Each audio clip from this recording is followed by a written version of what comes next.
Неге кәсіпкерлер парламентке келуге депутат болуға ұмтылады? Кімді айтасыз? Көп қой әріптестеріңіз, өзіңіз бар. Неге ойлайсыз? Неге ұмтылмау керек?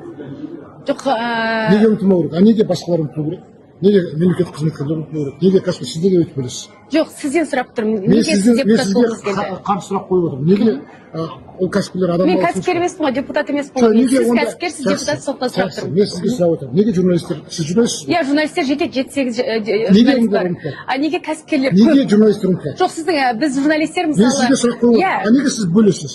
Это же Неге бөлмеу неге керек? дискриминация жасайсыз? Жоқ, сонда не ол кәсіпкер басқа азаматта, журналист басқа азаматта? Бизнес иелері неге парламентке Неге келеді, журналистер депутат болғысы парламентке келеді? келеді? Мен келген жоқпын. Оны Сіз әріптестеріңіз жетсеңіз де сол әріптестерден сұрайсыз. Жоқ, неге асығып кеттіңіз? Ренжімеңіз. Жоқ, дискриминация емес. Неге ренжисіз? Ол ренжитін сұрақ емес қой.